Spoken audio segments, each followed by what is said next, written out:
It actually happened. Joe Biden is stepping down as president of the United States, endorses Kamala Harris. And I was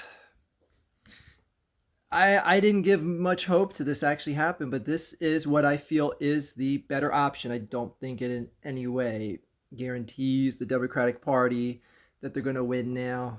Um, Look, whoever it is, and to say right off the bat, Kamala Harris isn't that person. I really hope they go a different route, but a lot of people are like, "Oh, how can Biden endorse Kamala Harris?" And I'm seeing that on social media right now, and I'm like, "Look, he has to endorse his vice president.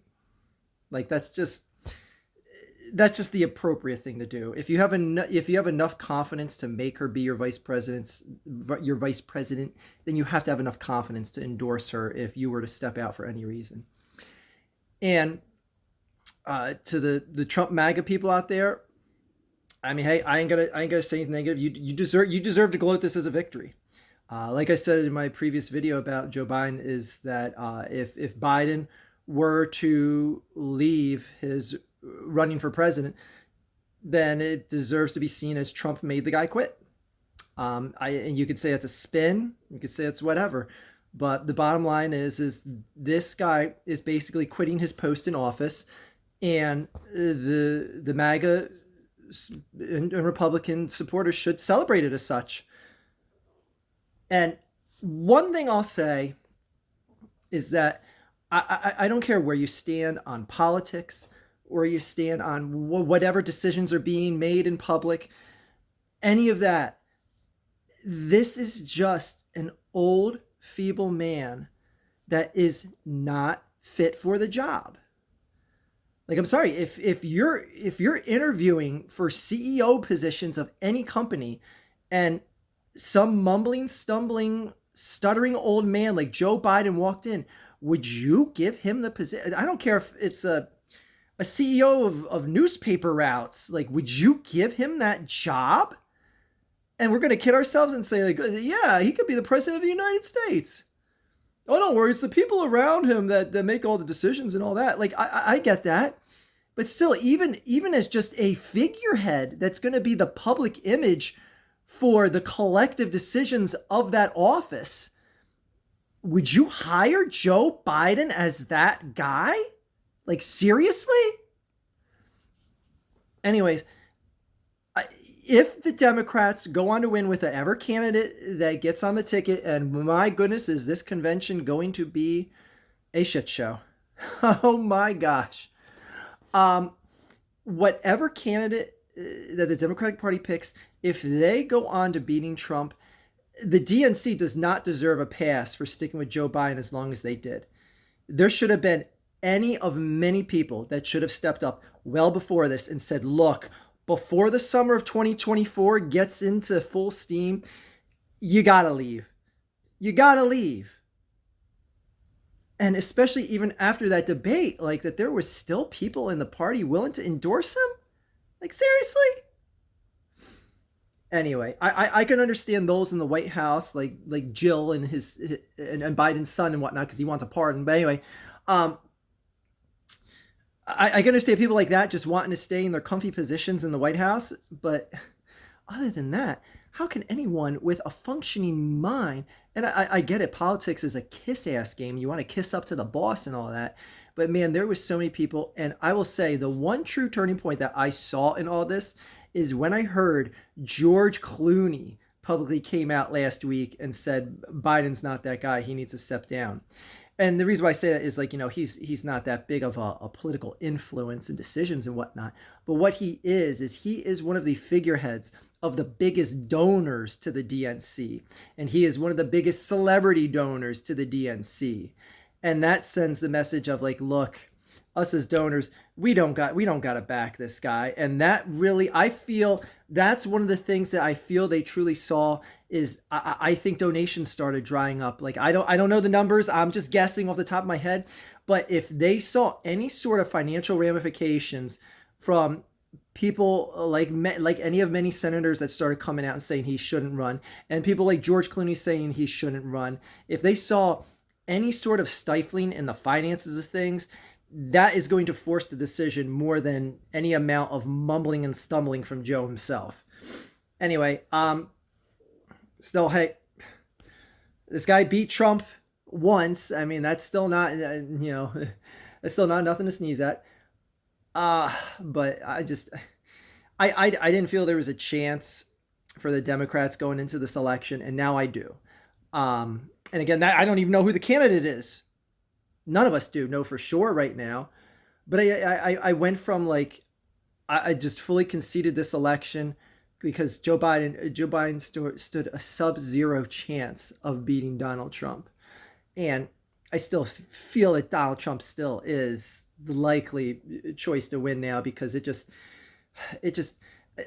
again like I don't know how those conflicted voters are gonna go because this just makes the Democratic Party look goofy, like it really does. So I don't know how those and I don't want to hear anything from the DNC or any people that voted in the election saying like, "Oh, Biden would have stayed in. He would have beat Trump."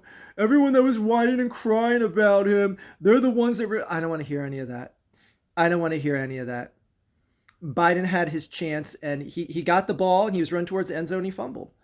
The bottom line, he kept fumbling. Eventually, the coach has to take the player out of the game, and the system took Joe out of the game, and that's what we saw today. So I don't want the Democratic Party, the DNC specifically, getting a pass, even if they win this election, because it shouldn't have come to this. This decision should have been well solidified months ago. And we should have had a candidate that has already debated Trump, a candidate that actually has sound mind and logic coming out of his mouth, who can ride a bike across the street without falling in any number of things. I know just saying, oh, you're being ageist, you're picking on a guy because he's old. No, I'm picking on the guy because he's not fit for the job. And that's what it comes down to, man. Anyway, this is good news. It's not bad news. Unless you're one of these diehards, these ride or die for Joe people that were convinced like he's gonna win no matter what, you can't have him drop out. If you're one of those few, get over it. It's done. It's done. No amount of harping is gonna make Joe magically apparate back into the race. So just move on with your life. Cry into your pillow. Do whatever you have to do. Hug a tree. I don't care. Do whatever you have to. But this is good news. This is good news. And for a progressive like myself, I feel, once again, a spark of hope for this election now. So, again, this this convention, man, none of us at least in my lifetime, have ever seen anything what we're about to see. For those of you who don't know, is now states are going to have to vote for who their candidate representing their state is going to be. And there's going to be a number of candidates petitioning out there saying like, I want to be the representative. I want to be the representative. Like you could, like, I don't know if there's a limit. I haven't looked into it that deep. I don't know if there's like limits of amount of people that can petition the party to get the votes at the convention.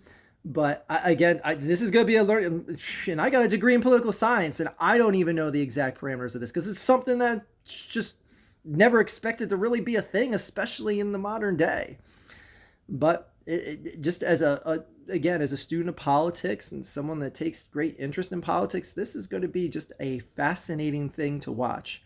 Hopefully, it's more of a fascination than a spectacle, but we're all going to be seeing and learning together. Anyway, Joe Biden, thank you for stepping down, but I think it was more like I said, the system and the way things were going that forced your hand, whether you wanted to stay in the game or not.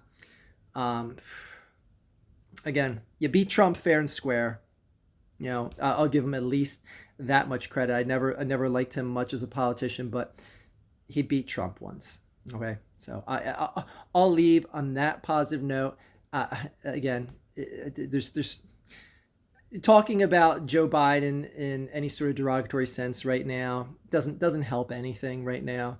I mean, I know I said a few things about him, of course, but I'm gonna spell out why I don't like him. But anyway, Joe, thank you for beating Donald Trump one time. You beat the game, the TV reality TV show host once, and made the spectacle that was January 6th happen. I don't know. I don't know, people. Just let's see what this convention brings and what who the candidate ends up being. But my gut tells me it's going to be more of a shit show than just a smooth process. But let's all wait and see. That is all.